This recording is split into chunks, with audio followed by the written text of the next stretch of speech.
ओम शांति। प्यारे बाप दादा हम बच्चों को हमेशा एक सुंदर शिक्षा देते हैं कि बच्चे ज्ञान में आने के बाद बहुत कुछ सहन करना होगा, क्योंकि जब तक हम सहन नहीं करेंगे तब तक शहंशाह नहीं बन सकते। जो सहन करता है वही शहंशाह बनता है।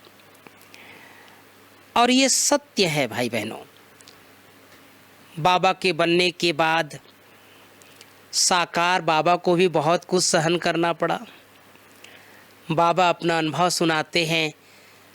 ज्ञान में आने से पहले बाबा का लोग कितना महिमा करते थे, कितना बाबा का गुणगान करते थे।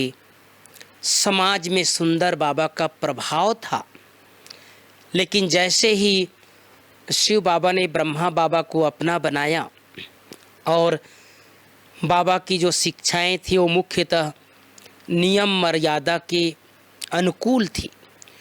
पवित्रता की शिक्षा बाबा ने सबको दिया और इसके कारण से शुरुआती दिनों में बाबा का बहुत विरोध हुआ।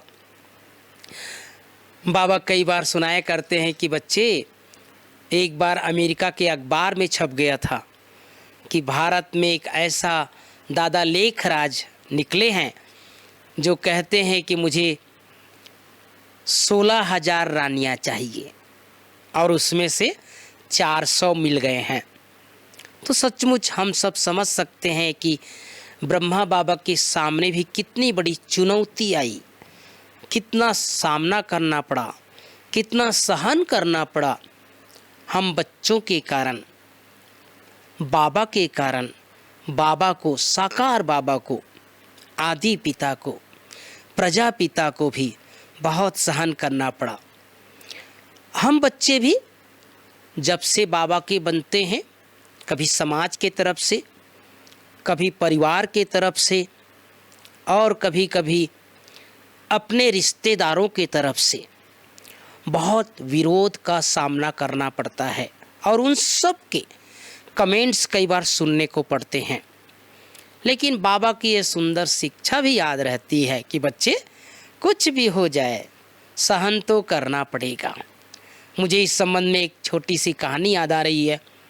आप सब ने हो सकता है पहले सुने भी होंगे। एक बहुत बड़ा मंदिर का निर्माण हुआ और जब मंदिर का भव्य निर्माण हो गया तो मूर्तिकार ने मूर्ति बनाने के लिए 2 पत्थर का चयन किया और 2 पत्थर को लेने के बाद पहले पत्थर को लेकर के उसको छीनी हथौड़ा चलाना शुरू किया। तो जैसे ही वो मूर्तिकार छीनी हथौड़ा चलाना प्रारंभ किया तो वो पत्थर रोने लग गया। उसको सहन नहीं हुआ। मूर्तिकार ने बार बार कहा कि भाई थोड़ी देर सहन कर लो, आपकी बहुत पूजा होने वाली है, आपकी आराधना होगी, अनेक भक्त आपके सामने आकर के चरण वंदन करेंगे, दंडवत प्रणाम करेंगे। लेकिन वो पत्थर को सहन नहीं हो पा रहा था। जैसे वो मूर्तिकार उस पत्थर के ऊपर छीनी हथौड़ा चलाता था, वो पत्थर रोने लग जाता था। मूर्तिकार के बहुत समझाने के बाद भी आखिर वो पत्थर तैयार नहीं हुआ। मूर्तिकार आखिर थक हार कर दूसरा पत्थर लिया और दूसरे पत्थर को बहुत सुंदर तरीके से आकृति देना प्रारंभ किया। वो पत्थर चुपचाप सहन करता रहा, सहन करता रहा। मूर्तिकार ने उसका सुंदर सारे अंग का निर्माण किया।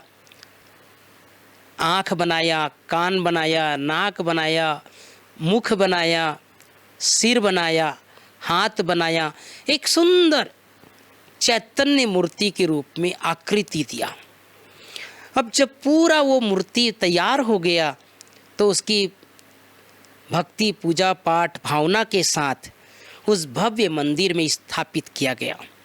और जैसे ही उस मंदिर में उस मूर्ति की स्थापना हुई, लाखों भक्तगण उस मूर्ति के सामने आकर पूजा पाठ करने लगे, आरती उतारने लगे, भजन कीर्तन करने लगे अनेक भक्तों की मनोकामनाएं पूर्ण होने लगी।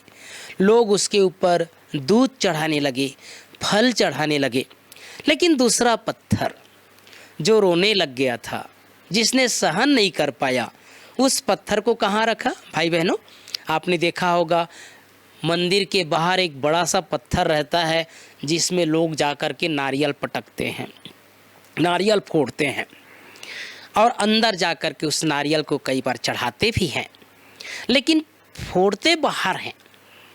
पूजा उसकी नहीं होती जहाँ पर नारियल फोड़ा जाता है, पूजा उसकी होती है जो सहन करके मूर्ति बना हुआ है। हम सबको कहाँ स्थापित होना है? मंदिर के अंदर मूर्ति बनकर या मंदिर के बाहर जहाँ पर नारियल फोड़ा जाता है? सचमुच बाबा हम सबको दो युग के लिए, सतयुग और त्रेता युग के लिए चैतन्य देव आत्मा बना रहे हैं। यज्ञ के इतिहास है। न सिर्फ ब्रह्मा बाबा को सहन करना पड़ा, मातेश्वरी को सहन करना पड़ा, बल्कि हमारी दादियों को भी बहुत बातों का सामना करना पड़ा। नया ज्ञान, नया योग, नए तरीके, नए सिद्धांत, आज जो हम बाबा का इतना सुंदर विस्तार रूप देख रहे हैं, ये सचमुच ऐसा नहीं था। ये हमारी दादियों का त्याग, बाबा की सुंदर शिक्षाएं, बाबा का तपस्या, मातेश्वरी की सुंदर ज्ञान वीणा और हमारे यज्ञ के जो पूर्वज हैं, उन सब की त्याग तपस्या, उनकी कुर्बानी आज बाबा के इस ज्ञान को यहाँ तक पहुँचाया है। हम सबको भी अपने इस जीवन में कितनी भी बातें आ जाए, कितनी भी परीक्षाएं आ जाए, कितना भी सहन करना पड़ जाए, सहनशील बनना है। जहाँ पर सहन करना पड़ जाए वहाँ सहन करना ही है। जहाँ झुकना पड़ जाए वहाँ झुक जाएं। जो झुकता है वही दूसरों को झुकाता है। इसलिए बाबा के ये सुंदर शिक्षा को अपने जीवन में अमल करते चलें, क्योंकि जो सहन नहीं करेगा वो सहनशाह नहीं बन पाएगा। अगर मान लो किसी ने 4 बातें बोला और हमने भी एक बात बोल दिया, किसी ने 4 बार गुस्सा किया और हमने भी एक बार गुस्सा कर दिया, तो बराबर हो गया। कोई कुछ भी करे, हम अपने मूल स्वरूप का त्याग न करें। हमारे जो मूल आत्मा के 7 गुण हैं, शांति, सुख, प्रेम, आनंद, पवित्रता, ज्ञान, शक्ति, ये 7 आत्मा के निजी गुण हैं। इन निजी गुणों को जब हम धारण करके रहेंगे तब हम सहन कर सकेंगे।